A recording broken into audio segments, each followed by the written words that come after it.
O. Henry's story, The Gift of the Magi, takes place in New York City in the early 1900s. It tells the story of a young married couple, Jim and Della, who are very poor but love each other deeply. They live in a small apartment and they don't have much money, but they want to buy special gifts for each other for Christmas. Della only has $1.87 saved up, which is not enough to buy a good gift for Jim. She wants to show her love, so she decides to make a big sacrifice. Della has beautiful long brown hair, her most prized possession. She goes to a hair shop and sells her hair for $20. With the money, she buys a platinum watch chain for Jim. This chain is for Jim's only valuable item, a gold pocket watch passed down from his father. When Jim comes home from work, he sees Della's short hair and is shocked. But he is not angry. He is just surprised. Then he gives her his gift, a set of beautiful combs for her long hair. These are expensive combs she always wanted but could never afford. Now, her hair is gone and she cannot use them. Della then shows Jim the watch chain she bought for him. Jim smiles and tells her that he sold his gold watch to buy her the combs. In the end, both Jim and Della sacrificed their most valuable possessions to buy gifts for each other, gifts that are now useless. But their actions show how much they truly love each other. Today I want to share a story that touched my heart. It's called The Gift of the Magi, written by the American author O. Henry. It's a simple but powerful tale about love, sacrifice, and the true spirit of giving. The story takes place in New York City around Christmas time. The city is cold, money is tight, but the holiday spirit is still alive. At the center of the story are two young people, Jim and Della, a married couple living in a tiny apartment. They are deeply in love, but very poor. Their home is modest, and they can barely afford daily needs. Yet they dream of buying each other something special for Christmas. Della wants to give her husband a gift that shows how much she loves him. But when she checks her savings, she has only $1.87. That is not enough to buy anything nice. She feels sad, but she doesn't give up. She wants to make him happy no matter what. Della's hair is her most prized possession. It is long, brown, and beautiful, almost like a queen's. She makes a brave choice. She goes out, walks through the streets in the cold, and sells her hair to a wig maker for $20. Now she has a total of $21.87. She uses that money to buy a fine platinum chain for Jim's pocket watch. His gold watch is his most valuable item, passed down from his father and grandfather, but it has no chain, and he always keeps it hidden in his pocket. Della thinks the chain will be the perfect gift to complete it. She comes home, a bit nervous. Her hair is now short, and she worries whether Jim will still find her beautiful, but she's excited to give him the gift. Jim arrives home in the evening and sees Della's short hair. At first, he is surprised, shocked even, but he does not speak harshly. Instead, he gives her the present he bought, a set of elegant tortoiseshell combs with jeweled edges, the very combs Della had admired in a store window. But now, her long hair is gone. She cannot use them, at least not for a while. She is stunned, but she smiles and gives Jim his gift, the platinum chain. Then Jim quietly tells her that he sold his gold watch in order to buy the combs. They both stand in silence, then laugh gently. Each of them gave up their most valuable possession for the other. They are left with gifts that no longer serve their purpose, but their love has become even more meaningful.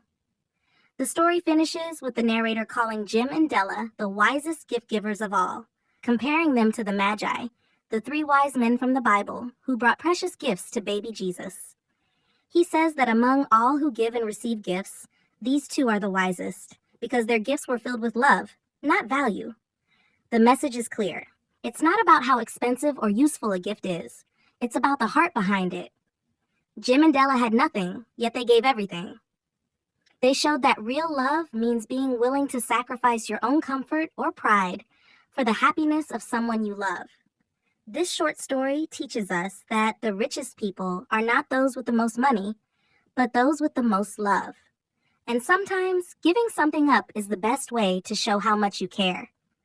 O. Henry's story continues to inspire people even today because its lesson is timeless. The most meaningful gifts are those that come from the heart. Let me know if you want a cat-style narrator version, script with visual.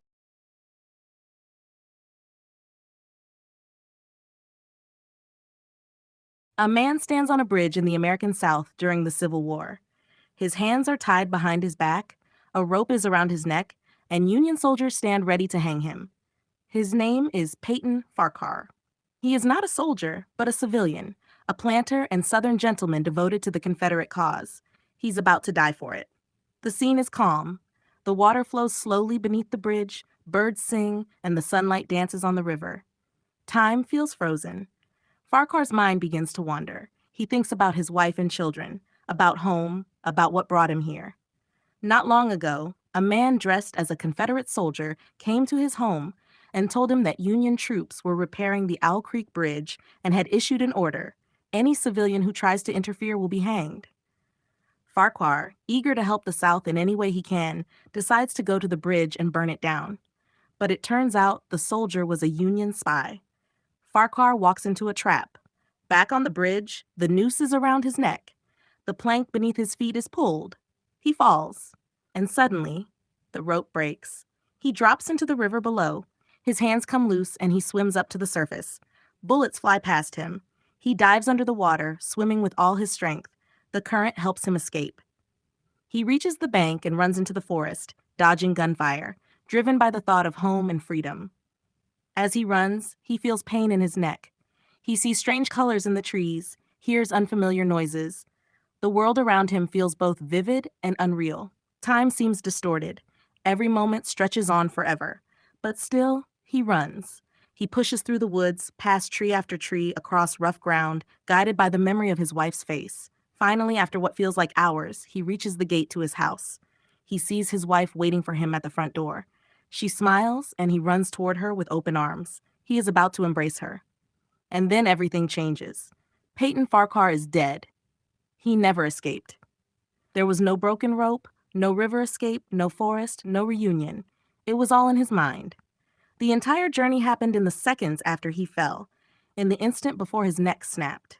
What we read as a daring escape was actually the final vision of a dying man, a desperate dream of freedom, family, and life in the last heartbeat of his existence. The story ends right back where it began, on Owl Creek Bridge, with Peyton Farquhar's body swinging from a rope, still and lifeless. Ambrose Bierce masterfully plays with time and reality in this story. He creates a world where imagination and hope stretch out the final seconds of life. It feels real. It feels possible, but it's not. And that's what gives the story its power. What makes this story so memorable is the twist, but also the way it shows how powerful the human mind can be. In his last moment, Farquhar creates a complete world where he lives, escapes, and finds peace. It's heartbreaking and beautiful because it reminds us how much the mind can hold on to hope, even in the face of certain death. The story also explores themes of war, deception, and the line between reality and illusion. Farquhar believed he was helping his cause, but he was tricked. He believed he could escape, but he couldn't. His devotion and imagination weren't enough to save him. Ambrose Bierce served in the Civil War himself, and many of his stories deal with its horror, irony, and psychological effects. An Occurrence at Owl Creek Bridge is perhaps his most famous work, and for good reason. It tricks the reader just as time tricks the character, stretching, slowing, then snapping back to reality. In the end, we're left with the image of a man whose mind reached for freedom in his final breath. And we're reminded how fragile life is, how powerful illusion can be, and how even in death, the human spirit